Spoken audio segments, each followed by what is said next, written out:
let's bring in Michael Palmer, our good friend over at Premier Pet Supply, the owner. Michael, always great to have you with us. How are you?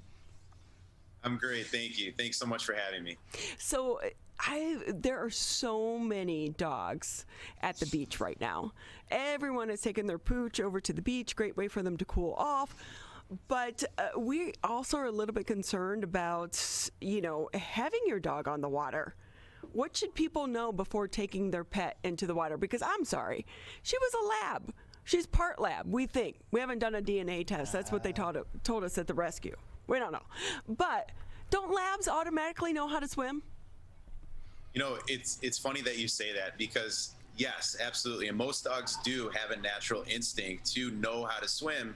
But the one thing people fail to remember or even think of is that all dogs can lose energy very quickly while in the water. So while especially on a boat, having a life jacket is super important. Now, this one would be far too small for your lab mix, but they do make them in 6 or 7 different sizes that will accommodate dogs well over 100 pounds. It's really important that we keep life jackets on them because if they were to fall, into the water, and if we weren't able to get them right away, or they didn't come back, or were disoriented, they could easily tire, and that could be a big danger for them for sure.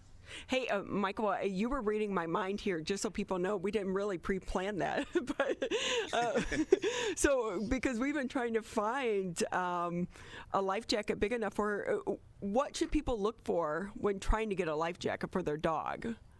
So what's really important, obviously, is something that's highly visible so that they can be seen in the water if they were to be in that water. So similar colors to what you'd find in human life jackets, but you want one that's going to fit well and not be too loose, but also has an area that would go below the muzzle, around the neck, that keeps the head up and keeps the head up out of water. That actually is a lot healthier and safer for them, for sure. But I noticed that it has a handle on the top as well. Yeah, so the handle makes it easy for you to prop them, get them up, and get them back up into the boat, or even if it's in your backyard in your pool, just to get them out of the water and and keep them up. Even if you can't get them in right away, at least you can help them stay above water. With that too, is it good to use that? Will that help them be more comfortable with learning how to swim? Because for our dog, as soon as she gets a little bit deep and she can't feel her feet on the bottom, she starts to panic. So if you had that and you could lift them, would that help? For sure, and absolutely, because that would help guide them, and you can stay next to them and you could have more control, so it's easier for you as well. If you have the opportunity to practice, I would obviously recommend doing it closer to shore or in a pool, before you get out there on a boat. For so many people here in our area, because we have so many lakes, you see so many pets. They're not only on the boats, but the kayaks and, the canoes as well, paddle boards. We've seen them on those as well. So they have to have a life jacket. Get a life jacket. Absolutely. It's very, very important. And most people are smart enough to do that, especially on paddle boats or canoes or kayaks where they can easily fall off. It would be irresponsible to not have the dog in a life jacket. Think of it like your kid. They are our kids. So you put your kid in a life jacket, put your pet in a life jacket as well. And obviously we're talking about dogs. I have yet to see a cat out on a boat yet. Cats are not big fans of water, that's for sure. Or travel. It's true. And with that too, if we could talk about it, because obviously fireworks are coming up, and we're already hearing them going off pretty much nightly here within our area. What should people know? Because it's not just dogs that get freaked out, but cats can get freaked out as well. You're absolutely right. In your previous segment, I heard you talk to the chief about fireworks going off seemingly every single night, and it sometimes is unavoidable. If there is a firework or even a thunderstorm that a lot of dogs and cats both get freaked out about, that you can prepare for, the idea and the ideal thing to do would be to have some sort of all-natural treat form type medication. Not necessarily a sedative, but one that'll actually kind of trigger receptors in the brain to provide calm. There are many treats and supplements out there that have chamomile and valerian. They have B vitamins and colostrum. These are very, very good minerals, vitamins, things that help supplement and provide calm. Another thing that you can do that's very easy from home is finding a place, if you're fortunate enough, to have a basement or area that's quiet, to keep them down in those areas as well during fireworks or thunderstorms is something that definitely is recommended and makes it a little more comforting and comfortable for them. But you have to be careful when they start to cower and they get scared. Your first reaction, your instinct is to cuddle with them, pet them, let them know it's going to be okay. You have to be very careful because that essentially is endorsing the negative behavior. You don't want to do that either. So having a supplement is something that really is ideal, and there's a lot of great options out there. What about CBD? We're seeing that so much for pets. Can we get them stoned? Although CBD doesn't really get them stoned, but absolutely. It chills right. them out. Except, the CBD will give them the calming effect that the THC would, but there is no THC. And in order to be pure and true CBD, it would only have maybe 0.03% THC. So there's no psychotropic effect in CBD. It just has the medicinal value. It helps with aches and pains and overall calm. CBD is a great supplement for that. It's something that you want to give every 12 hours on a regular basis, more so like a daily supplement. Yeah, I know that for my sister's dog, it helped immensely with seizures that the dog was having. Yeah, it's incredible. It really is. I think we're learning more and more about the great benefits for both people and pets, and it's really nice to see so many pets be able to cope or recover from a lot of ailments like that. Michael Palmer with us here on the MegaCast. He's the owner of Premier Pet Supply. And Michael, if I can ask you too, a few years ago it became really popular. You were seeing all the commercials for those. It was like a thunder jacket or something of that nature for pets? Thunder shirt. Yeah, thunder. Is that something that you still recommend, or does it work for some animals and not other animals? Yeah, so, we're very honest in saying that it doesn't work for every animal, but I would say it's got a 60 or 70% positive type of, reaction review from what we've received from our customers. Essentially, it's very thin fleece that you can you put on very snugly around the dog or cat. We still sell many of them. It's this, I guess the best way to describe it would be similar to swaddling a baby. When dogs and cats feel that like warm, tight hug, it makes them feel comfortable, and you're allowing them to help cope with the issue as opposed to endorsing it like we spoke of before. Yeah, that's a great way of looking at it. And at the end of the day, if your dog is a nervous dog, try anything and everything, just like you would a human. We try, and then we find out what works for our pets, because they really there's are a lot of trial and error. Yeah, they're a part of our project or part of our family. So I will say I feel like we're focused on dogs because I think dogs rule and cats drool. But Tyler's a cat person, so any tips out there for the cat owners? Well, I would say, treating them in the same manner, and typically the saying goes completely the opposite, because cats do rule the roost. They actually have us trained, and dogs are just there and of course, do a lot more drooling, but we love them both the same. For cats in general, I think when you are dealing with one that has some anxiety issues or just gets spooked by loud noises like fireworks, just being prepared for that. Giving them an opportunity to have a space or an area of the home where it is a little more quiet. And there are supplements, calming aids, again, that have the same type of vitamins and minerals in there that you could give to them. Not quite as easy because cats are very picky when it comes to giving them treats, but CBD is a lot easier because you put that right in the canned food or just put that right in the mouth, and it does have a great effect. Okay, Tyler, any kitty cat questions? Yeah, I mean, it's the same. It's the same sort of stuff that we have been talking about with them, with the fireworks coming up and with the loud noises of the summer, but also with just general behaviors, bringing new cats into a home. A lot of people during this season have been adopting cats. A lot of people have been bringing them into their homes and reacclimating them to new schedules as they're going back out. Cats are very cyclical, and they want things to be done in a way that is similar day by day. So as people are readjusting to life, what can they do for their cats to readjust them to their new lifestyle? Because much like moving or any other disruptions, those can really throw off these animals.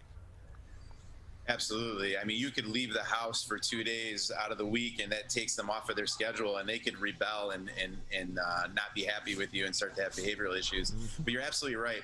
We adopt out cats and kittens for the Michigan Humane Society in all of our locations, and they have been going so quickly, and it's so great to see all these cats and kittens find homes But a lot of people do have cats in the house already, and being able to introduce a new cat into a new environment is something you got to take very slowly.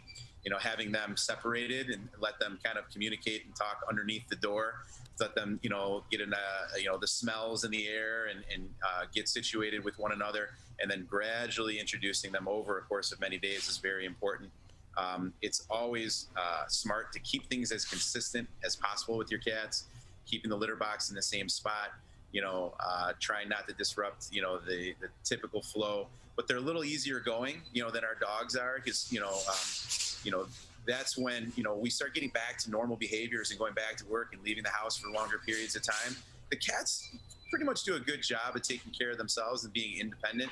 It's the dogs we have to worry more so about. And, unfortunately, what we don't want to find are people thinking that they've got, a dog that just has behavioral issues, when really it's just an energy thing, and they're not getting as much attention as they were when we were home for the entire day. Yeah. How many times did you walk your dog throughout the pandemic, especially in the beginning? I was like, come on, let's go. Trixie Dixie is acting like a, love-struck little teenager without my husband around the house as much, because she doesn't like me. I'm just the extra there that takes her for puppuccinos. But she's so attached to my husband, and he returned to work last week, and it's been interesting with that, Michael. Let's just say that.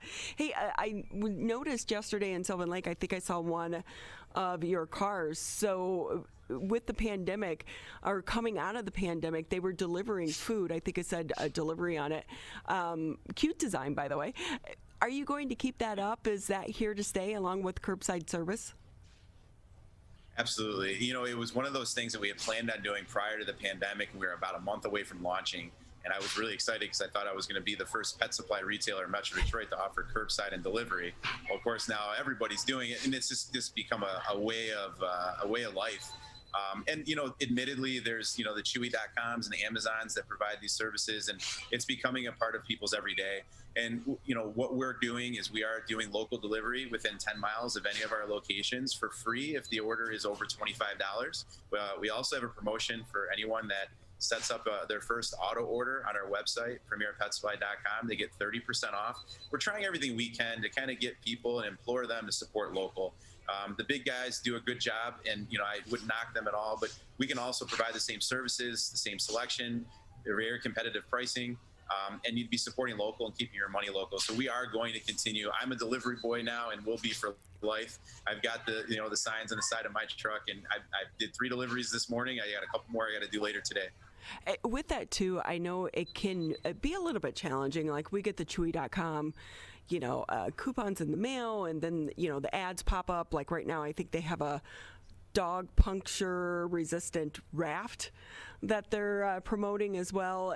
But at the end of the day, it's local, because it's not only supporting you and your team and the jobs here, but you do such an amazing job of supporting all of our local rescues as well. Thank you. Yeah, it's very important to us. We've always found that having a business in a community means we have a responsibility to that community, and we do that for the right reasons. We don't do that because we're expecting immediate reciprocation, but obviously we know that we want to make our customers proud. You spend money with us, we're gonna support the community by donating to local rescues, donating of our time to local rescues, having the schools and everything that we sponsor through their events, and employing local people, and just keeping 70-80% of the money that you spend here local. You can't get that when you shop online. And you have an amazing staff. Are you still struggling to get employees, or are you struggling to get employees like so many of the other businesses around the area? Tell you honestly, I'm almost hesitant to say it, but we get applications all the time. And I'll tell you the difference is that usually in our stores, we get a lot of high school and college kids, and it's a first job. So there's still a lot of kids out there looking for their first job and needing that. We are not leaning and relying on kind of like the older demographic that is maybe still collecting unemployment, or has other options out there. So we're very fortunate in that we have a great deal of young individuals that want to work with us. But obviously, we have a responsibility to training them and building them up and getting them confident to be great employees of not only our stores or whatever business they may go into for themselves or for anyone else in the future. Well, you're doing a great job, because I will say we go to the one here in West Bloomfield, and your staff is always courteous and helpful. And Trixie Dixie can be a little bit of a challenge sometimes, but we're trying to get her out around people more because she was adopted just before COVID and then the shutdown. She's good with dogs, not so good with people. So it's a little bit of a challenge, and you have an amazing staff, and they're always extremely helpful.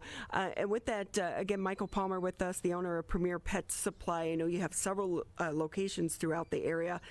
Anything else that you want to add, or any events coming up that you want to share? Well, we're always very excited to announce and show our appreciation to all of our customers. So at the end of July, we always do a big customer appreciation event. Last year, due to COVID, we wanted to spread people out and spread things out. So we did it over the course of an entire week. We're going to do that exact same thing this year. So July 26th through August 1st will be our annual Customer Appreciation Week.